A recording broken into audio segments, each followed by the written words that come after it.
This house isn't just yours anymore. It's ours, Marla declared, her voice cutting through the silence like a knife. My heart sank as I watched the smug expression spread across her face, her words shattering the peace Eli and I had fought so hard to create. What do you mean? Ours? Eli demanded, his brow furrowed in confusion. We built this home for our retirement, not for you and Nathan to move in. Marla's laugh was cold and condescending. Oh, please. You didn't honestly think we'd let you two enjoy this place all to yourselves, did you? She gestured around the spacious living room, her gaze lingering on the floor-to-ceiling windows that overlooked the pristine backyard. This is the perfect place for us to start our family. I exchanged a worried glance with Eli, my stomach twisting into knots. This wasn't how it was supposed to be. We had spent years planning and saving for this moment, envisioning a quiet, peaceful retirement surrounded by nature, far away from the chaos of the city. But here was Marla, barging in and declaring our sanctuary as her own. Marla, we've discussed this, Nathan interjected, his voice strained. Mom and Dad don't want us living here. It's their home. And what's yours is mine, remember? Marla shot back, her eyes narrowing. Or did you forget that little detail? Nathan wilted under her gaze, and my heart broke for him. I had always known Marla was bad news, but I had never imagined she would stoop to such levels of manipulation. Eli stepped forward, his jaw set in determination. Marla, you have no right to make demands like this. This is our home, and we will not let you take it from us. Oh, Eli, Marla said, her voice dripping with false sweetness. You're getting old, and you know it. You and Renee won't be able to keep up with this place for much longer. You'll need our help. My blood boiled at her words. I had spent my entire life caring for others, and I wasn't about to let some entitled brat treat me like a helpless old woman. We don't need your help, Marla, I said, my voice firm, and we certainly don't need your constant disrespect and demands. Marla's eyes flashed dangerously. We'll see about that, she hissed. This house is ours now, and there's nothing you can do about it. As she stormed out of the room, dragging a reluctant Nathan behind her, I felt a surge of determination rise within me. Marla had crossed a line, and I was done being a doormat. It was time to take action and reclaim our lives. I stared out the window, watching the sun dip below the trees that lined our backyard. It was a peaceful sight, one that should have filled me with a sense of contentment and happiness. But instead, all I felt was a growing sense of dread. Mom, can we talk? Nathan's voice startled me out of my thoughts, and I turned to see him standing in the doorway, his face etched with worry. Of course, honey, I said, gesturing for him to come in. What's on your mind? Nathan hesitated, his eyes darting around the room as if searching for the right words. It's Marla, he said finally. I don't know what to do. I suppressed a sigh, trying to keep my emotions in check. What has she done now? Nathan shook his head, a bitter laugh escaping his lips. It's not just one thing, Mom. It's everything. She's demanding, manipulative, and she treats you and Dad like dirt. I know, sweetie, I said, reaching out to take his hand. Believe me, I've seen it too. Then why do we put up with it? Nathan asked, his voice rising in frustration. Why do we let her walk all over us like this? I paused, considering my words carefully. You know, when you first brought Marla home, I was so excited for you. I thought she was the one, the woman who would make you happy and complete our family. Nathan's face fell, and I could see the shame and regret in his eyes. I'm sorry, Mom. I should have listened to you and Dad. You tried to warn me, but I was too stubborn to see the truth. It's not your fault, Nathan, I said, giving his hand a gentle squeeze. Marla is a master manipulator, and she's had years to sink her claws into you. But enough is enough. What do you mean? Nathan asked, his brow furrowed in confusion. I took a deep breath, steeling myself for what I was about to say. Your father and I have been talking, and we've decided that we can't let Marla continue to disrupt our lives. It's time to take a stand. Nathan's eyes widened in surprise. What are you going to do? I don't know yet, I admitted, but I'm not going to let her ruin our retirement. We worked too hard for this, and she's not going to take it away from us. Nathan nodded slowly, his expression a mix of fear and determination. Whatever you decide, Mom, I'll support you. I'm done with Marla's games, too. As we embraced, I felt a sense of resolve wash over me. Marla had pushed us too far, and it was time to push back. I didn't know how it would end, But I knew one thing for certain. Our family was stronger than her, and we would find a way to reclaim our peace. "I can't believe the nerve of that woman," Eli exclaimed, pacing back and forth across the living room. "She's gone too far this time." I nodded in agreement, unable to hide my own anger. "I know, honey. Marla's demands have gotten completely out of control." "Out of control?" Eli stopped in his tracks, his eyes blazing. "That's an understatement. Do you know what she did today?" I shook my head, dreading the answer. "She came to me with a stack of bills and demanded that we pay them," Eli said, his hands clenched into fists. "She said that since we're all family now, we should be sharing expenses." "What?" I gasped, my jaw dropping in disbelief. "She can't expect us to pay her bills."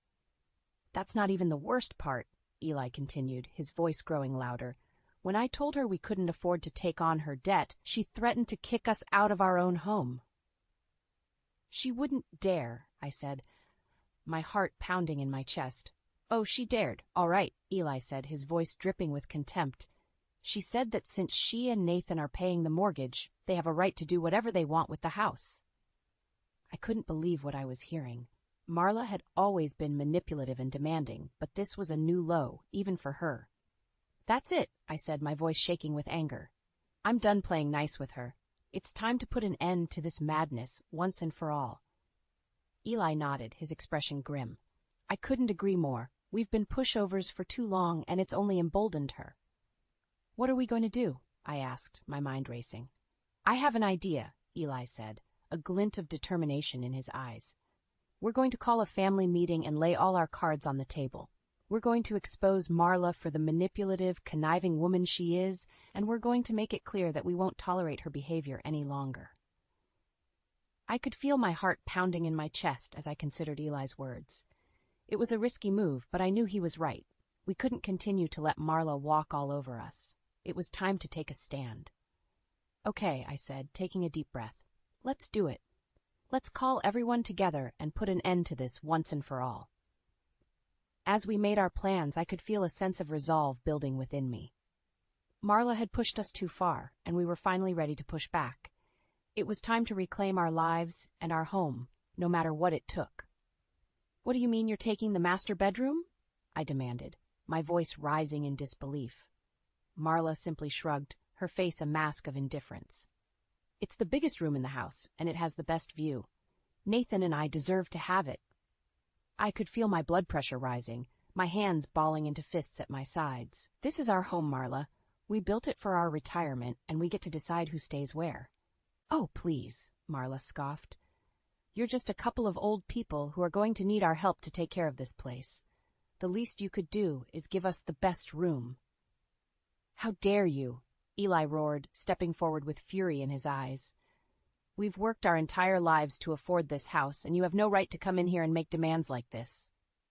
Marla turned to face him, her expression cold and calculating. "You forget that Nathan and I are paying the mortgage now. That means we have a say in how things are run around here." I felt my heart sink as I realized the implications of her words. She was trying to take control of our home, using Nathan's financial support as leverage. "That's not how this works, Marla," I said, my voice shaking with anger. "This is our house, not yours. We decide who stays where, and we're not giving up the master bedroom to you." Marla's eyes narrowed, and I could see the fury building behind them. "Fine," she spat. "Have it your way. But don't come crying to me when you can't keep up with the maintenance on this place." With that, she turned on her heel and stormed out of the room, leaving a stunned silence in her wake. "Mom, Dad, I'm so sorry," Nathan said, his voice trembling with shame and regret. "I never meant for things to get this far." I took a deep breath, trying to steady my nerves. "It's not your fault, Nathan. Marla is the one who is pushing us to this point." "But I should have done something sooner," Nathan insisted. "I should have seen what she was doing and put a stop to it." Eli placed a hand on his son's shoulder, his expression one of understanding.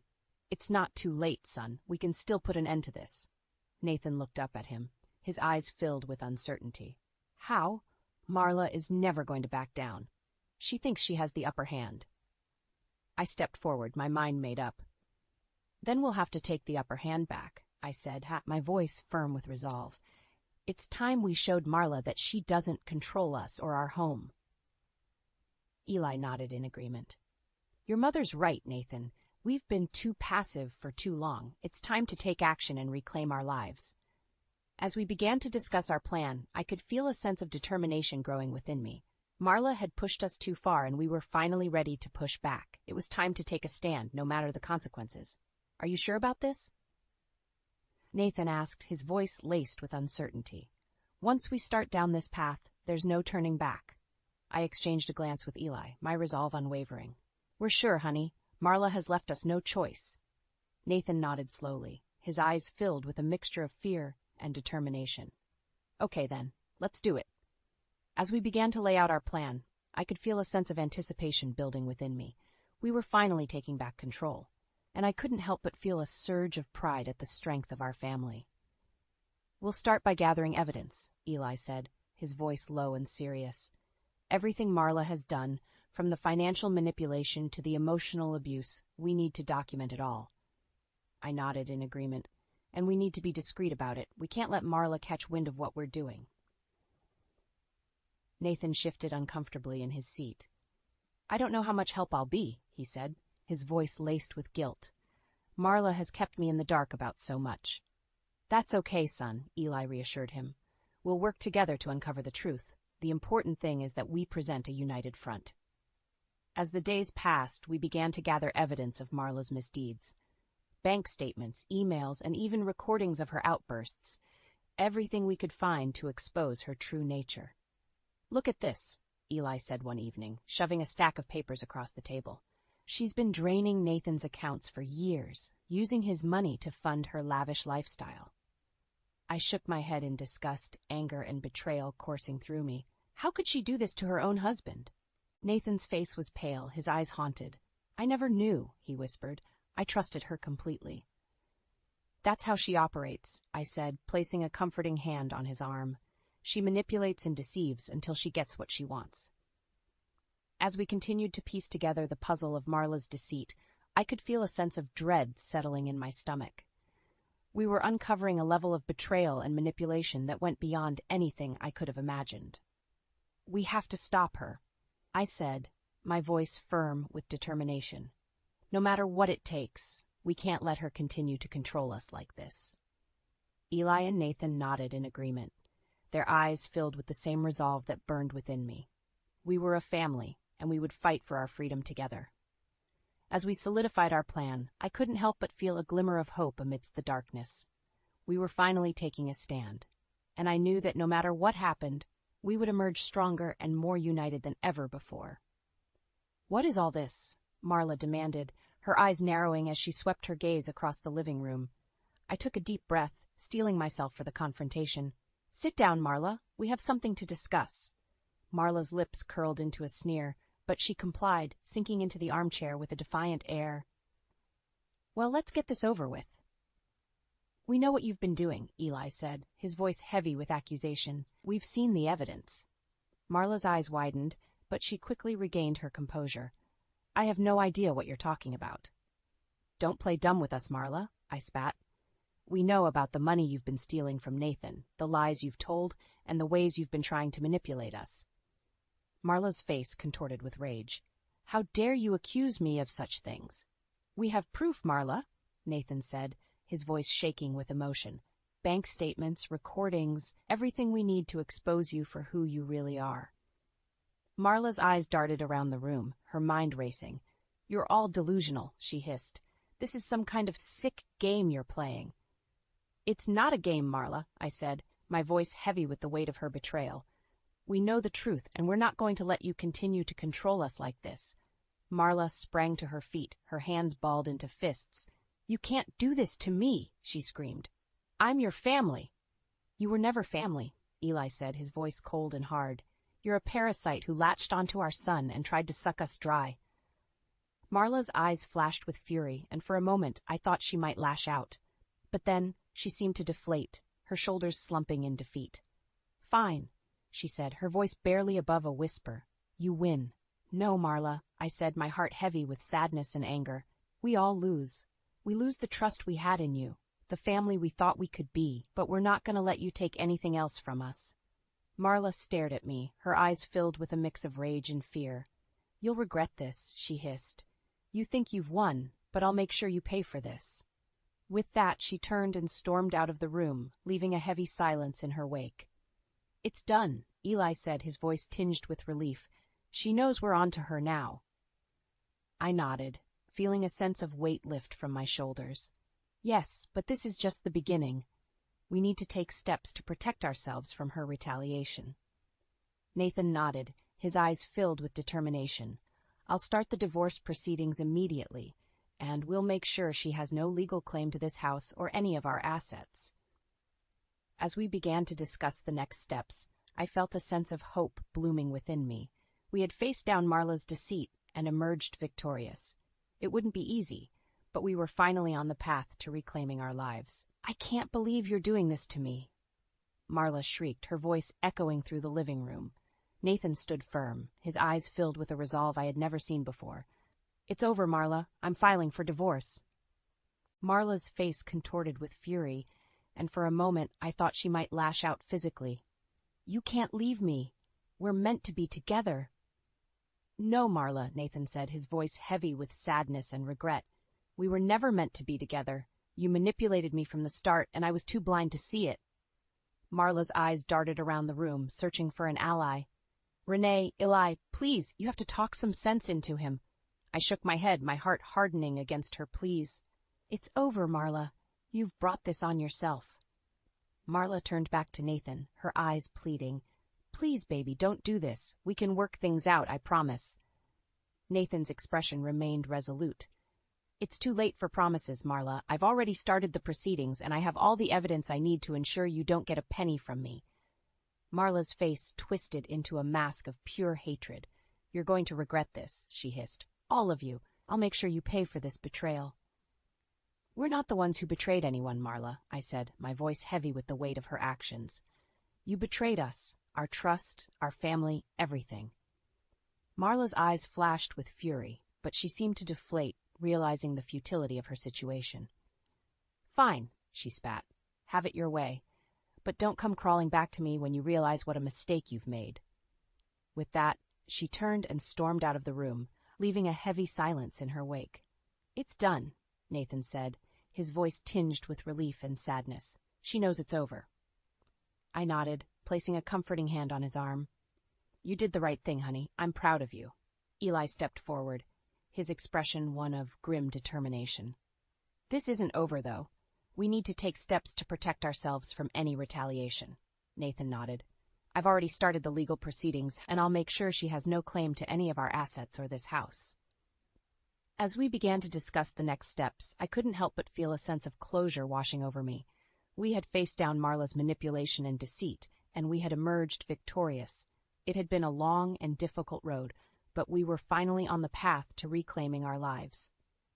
"Please, Renee," Marla pleaded, her eyes brimming with tears. "You have to talk to Nathan. He's making a terrible mistake." I stared at her, unmoved by her theatrics. "Nathan has made his decision, Marla, and it's the right one."